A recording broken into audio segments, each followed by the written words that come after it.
it's painful to understand how much of what you're doing isn't productive. So I'll give you an example. So I've done this a couple of times with classrooms full of students. Usually when I'm lecturing about career development, say, okay, how much time do you waste? So then I get the class to vote. How many of you waste 10 hours a day? It's like 10% of the kids will put up their hands.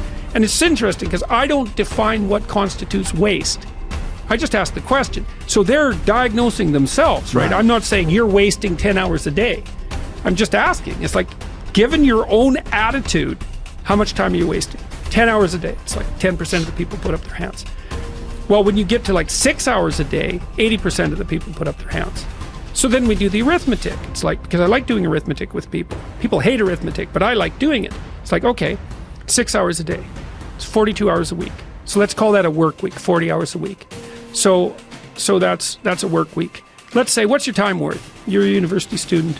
Well, it's certainly worth minimum wage, because obviously, but it's worth way more than that, because if you spend a productive hour when you're 20, then you gain the benefits of that hour for the rest of your life. So there's the compounding effect of time spent when we were young. So I say, well, let's assume your time's worth $50 an hour, which I think is an underestimate, but whatever. Let's call it 50. We can call it 25, but we'll call it 50. If that's $2,000 a week you're wasting. It's $100,000 a year. It's like, how much better would your life be if you weren't wasting $100,000 a year? It's like, what is that over 40 years? $4 million. It's like, you're rich. You don't even know it. Quit wasting time. By your own definition. It's like people shake their heads, like, oh, I never thought about it that way. It's like, yeah, think about it that way. Don't waste your damn life. And then you think, well, why would people be resistant to that message? It's like, well, you really want to wake up and figure out that you're wasting half your life? And you know, when people do that kind of wasting, they actually hate it. You know, and I've had lots of people come to my clinical practice who were chronic procrastinators. You know, and so they're watching YouTube videos, say, but not ones that are good for them, although sometimes they will do that, but just browsing in that kind of mindless way that you do when you're not paying attention and you're trying to kill time. And people doing that, they feel bad, they get depressed, they feel anxious, they can't get away from it, they feel kind of quasi-addicted. That's what they're saying about social media now. It's a huge issue Sure. with young kids. Absolutely, but there's this feeling of kind of internal rot and corruption that goes along with it. It's like, yeah, well, you're wasting your life. It's like, so it's painful. It's painful to recognize that. Then it's painful to think, oh my God, look how undisciplined I am. I don't know anything. I can't use a schedule. I can't stick to a calendar. I don't have any aims. I don't know anything about the world, right? And maybe there's a part of me that's bitter because I haven't got everything already, and I'd just like to say, to hell with it. That's the recognition of the Jungian shadow. It's like, that's what makes you vicious and untrustworthy. All of that. No one wants to look at that, and no bloody wonder. But hey, the alternative is worse.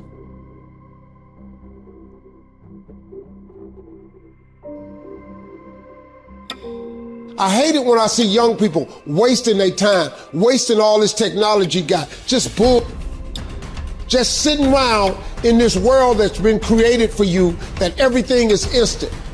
You all have stuff at your fingertips that can make you great. But if you could combine your technology with your parents and your grandparents' work ethic, you could be rich, man. But you cannot erase the work ethic part. There is no getting around. Ain't no elevator to the top. You got to take the stairs. The elevator don't go to the top, man. Not in the world of success. You gotta take the stairs. Y'all gotta start getting gritty, man. You gotta develop some dog in you. Most of this generation quits the second they get talked to. You did this wrong, or they get yelled at. It's so easy to be great nowadays because everybody else is, most people are weak. This is a softened generation. So if you have any mental toughness, any ability, if you have any fraction of self-discipline, the ability to not want to do it but still do it. Play the long game. Aim for legendary. Say, I want to have the guts and the grit and the acumen and the mindset and the capability and the commitment to create enduring success. Be the person who is up reading, listening to the podcast, writing in your journal, setting your goals, focusing on your intentions. As you become more successful, become more humble. As you become more successful, work even harder. As you become more successful, care even more about your product. As you become more successful, learn even more. Dedication, hard work, dedication, hard work. I'm a one-man army. The world can go against me. I'm still come out on top. I need you to go harder than you've ever gone before. I need you to be more dedicated than you've ever been before. Life's one big fucking head game. You play with yourself. If you lose, it's because you allow life to get in your fucking head.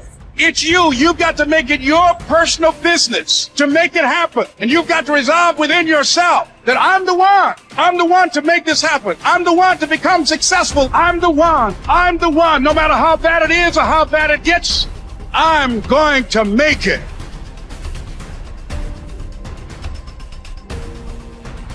I must say a word about fear.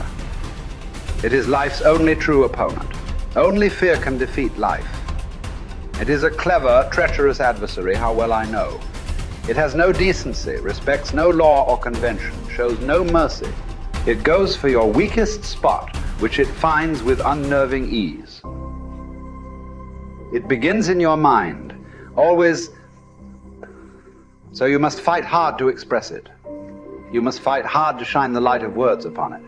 Because if you don't, if your fear becomes a wordless darkness that you avoid, perhaps even manage to forget, you open yourself to further attacks of fear because you never truly fought the opponent who defeated you. What man actually needs is not a tensionless state, but rather the striving and struggling for a worthwhile goal, a freely chosen task.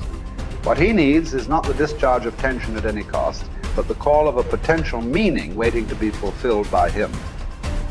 Mankind was apparently doomed to vacillate between the two extremities of distress and boredom. In actual fact, boredom is now causing more problems to solve that distress. And these problems are growing increasingly crucial, for progressive automation will probably lead to an enormous increase in the leisure hours available to the average worker. The pity of it is that many of these will not know what to do with all their newly acquired free time. Life is not primarily a quest for pleasure, as Freud believed, or a quest for power, as Alfred Adler taught, but a quest for meaning. The greatest task for any person is to find meaning in his or her life. Frankl saw three possible sources for meaning: in work, doing something significant; in love, caring for another person; and in courage during difficult times. Suffering in and of itself is meaningless. We give our suffering meaning by the way in which we respond to it. At one point, Frankl writes that a person may remain brave, dignified, and unselfish, or in the bitter fight for self-preservation, he may forget his human dignity and become no more than an animal. The meaning of life differs from man to man, from day to day, from hour to hour.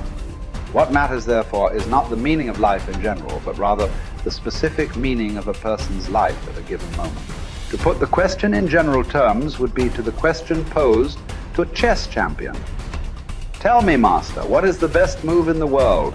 There simply is no such thing as the best or even a good move apart from a particular situation in a game and the particular personality of one's opponent. The same holds for human existence. One should not search for an abstract meaning of life. Everyone has his own specific vocation or mission in life to carry out a concrete assignment which demands fulfillment. Therein he cannot be replaced, nor can his life be repeated. Thus, everyone's task is as unique as is his specific opportunity to implement it. As each situation in life represents a challenge to man and presents a problem for him to solve, the question of the meaning of life may actually be reversed. Ultimately, man should not ask what the meaning of life is, but rather he must recognize that it is he who is asked. In a word, each man is questioned by life, and he can only answer to life by answering for his own life. To life, he can only respond by being responsible.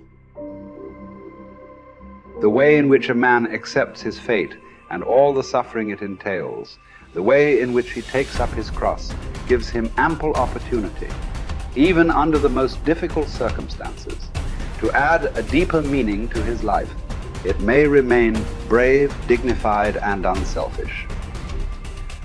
Or in the bitter fight for self-preservation, he may forget his human dignity and become no more than an animal. Here lies the chance for a man either to make use of or forgo the opportunities of attaining the moral values that a difficult situation may afford him. And this decides whether he is worthy of his sufferings or not.